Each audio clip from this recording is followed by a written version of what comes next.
এইটাই হলো বিহারের সারন এলাকা। হাই ভোল্টেজ লড়াই হতে চলেছে এবার এই কেন্দ্র থেকে। বিহারের পূর্ণিয়া কেন্দ্র, এটাও অত্যন্ত গুরুত্বপূর্ণ একটা কেন্দ্র, এবং সেই পূর্ণিয়া কেন্দ্র থেকে কে দাঁড়াবেন? আরজেডির বিমা ভারতী নাকি কংগ্রেসের পাপ্পু যাদব? কে পাবেন এই কেন্দ্রের টিকিট নিয়ে কার্যত দড়ি টানাটানিতে শেষ হাসি হাসলেন বিমা ভারতী। বুধবার মনোনয়ন জমা দেন তিনি, আর পাপ্পু হাতে রইল পেন্সিল। पहले ही हमने सारी बात बता दी है। मैं आज भी कह रहा हूँ, मैंने कल ट्वीट भी कर दिया है कि पूर्णिया दुनिया छोड़ देंगे, पूर्णिया नहीं छोड़।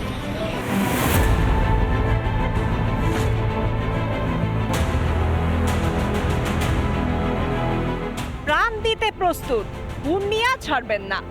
কিন্তু ইন্ডি জোটের ফাঁদে পড়তে হলো পাপ্পু যাদবকে। অর্থাৎ স্বার্থের তাগিদে পূর্ণিয়া আসন ছেড়ে দেয় কংগ্রেস। অথচ টিকিট পেতে কম কসরত করেননি পাপ্পু। কখনো কংগ্রেসের কাছে বায়না, কখনো আবার লালু প্রসাদ যাদব ও তেজস্বী যাদবকে বোঝানোর চেষ্টা করেন পাপ্পু। पक्ष के नेता बनाने की बारी जब आई तो एक ही वोट से लालू जी नेता बने थे। लालू जी कह दें कि बड़े बेटे मेरी भूमिका उनके नेता बनाने में नहीं है, सिर्फ सिंगल पप्पू यादव। फिर मुख्यमंत्री बनने की बारी आई, 11 MLA के साथ हम लोग खड़े थे। हमेशा जब संकट में रहे तो साथ खड़े, लेकिन जब हमेशा पप्पू यादव की बारी आई, हो सकता है मेरे में कमी रह गई हो, मेरी पूजा में, मेरी इबादत में, मेरी प्रार्थना में। हम लोग कहाँ किसी को नाम ले रहे भाई, जाहिर सी बात है, जो हमारे खिलाफ है वो बीजेपी के साथ है। हम किसी का नाम नहीं ले रहे, ये जनता के ऊपर छोड़िए ना। आप लोग जो कहा जाए वो कहिए, अपना सजेशन और फीडबैक मत दीजिए। রাজনৈতিক পর্যবেক্ষকদের মতে বিহারে অন্য কোনো যাদব নেতার উত্থান কোনোভাবেই বরদাস্ত করতে পারে না লালু পরিবার। অতীতে রামকৃপাল যাদব, রঞ্জন যাদবদের মতো নেতা সেই প্রতিহিংসার শিকার হয়েছেন। এবার হলেন পাপ্পু। 2014 লোকসভা ভোটে মাধেপুরা আসনে আরজেডি প্রার্থী হিসেবে জেডিইউ এর শরদ যাদবকে হারিয়েছিলেন পাপ্পু। কিন্তু 2015-এ লালুর সঙ্গে মতবিরোধের কারণে আরজেডি থেকে বহিষ্কৃত হন। রিপাবলিক বাংলা। হাতে গোনার মাত্র কয়েকটা দিন, আর তারপরেই রয়েছে প্রথম দফার লোকসভা নির্বাচনের প্রথম পর্ব। দেশজুড়ে শুরু হয়েছে ইতিমধ্যেই প্রচার তারকা প্রার্থী বা হাই ভোল্টেজ কেন্দ্রের প্রার্থী। প্রচারে কেউ কাউকে 1 ইঞ্চি জমিও ছাড়তে নারাজ। সেটা কেরালা হোক বা কর্ণাটক অথবা বাংলা বা বিহার, মধ্যপ্রদেশ বা মহারাষ্ট্র, দেশের সব রাজ্যের সব লোকসভা কেন্দ্রের সব খবরের আপডেট নিয়ে শুরু করছি রিপাবলিক বাংলার মহারান 2024। রাজনীতির ময়দানে লালু কন্যা রোহিণী আচার্য এবার লড়বেন বিহারের শরণ কেন্দ্র থেকে। তিনি লড়বেন দুবারের সাংসদ বিজেপি প্রার্থী রাজীব প্রতাপ রুডির বিরুদ্ধে। রোহিণীকে সিঙ্গাপুরের বউ বলে কটাক্ষ বিজেপি।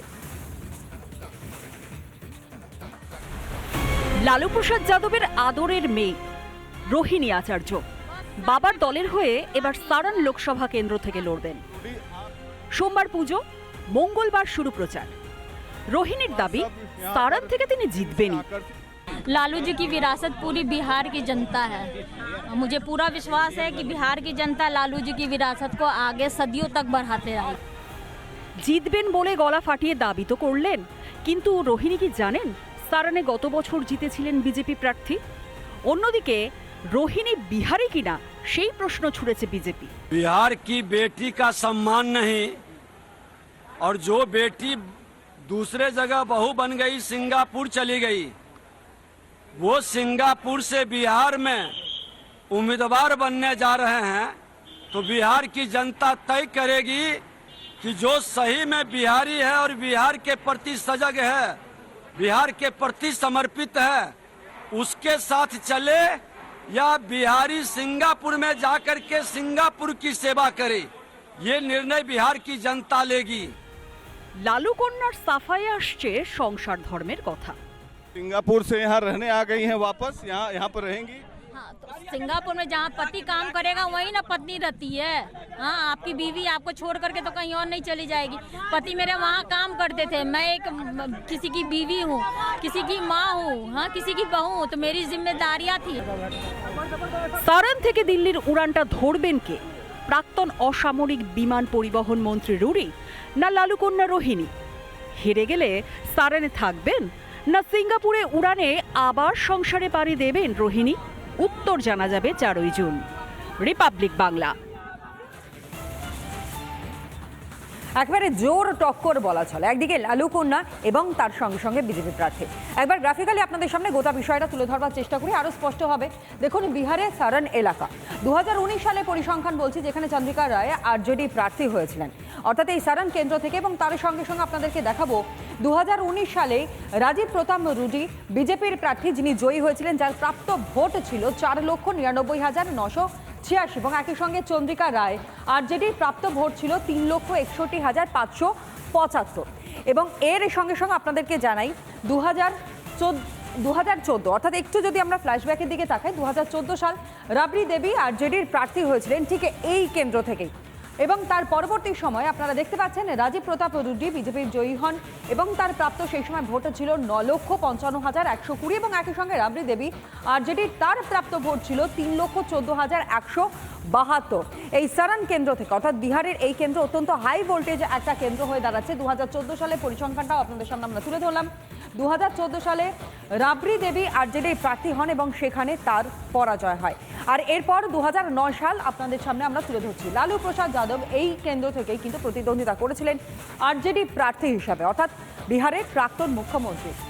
2009 সালেই লালু প্রসাদ যাদব তিনি জয়ী হন, যার প্রাপ্ত ভোট ছিল 2,74,209 এবং একই সঙ্গে রাজীব প্রতাপ রুডি সেই সময় তার প্রাপ্ত ভোট ছিল 2,22,394। আর সেই ভোটে, অর্থাৎ এই 2009 সালের ভোটে জয়ী হয়েছিলেন লালু প্রসাদ যাদব।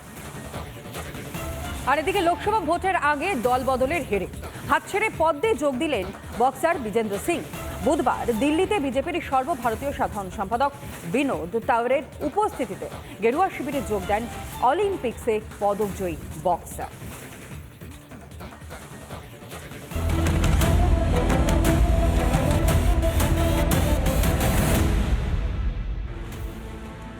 রাহুল গান্ধীর ভারত জোড়ো যাত্রা, সেখানে কংগ্রেসের প্রাক্তন সভাপতির সঙ্গে উপস্থিত বিজেন্দ্র সিং।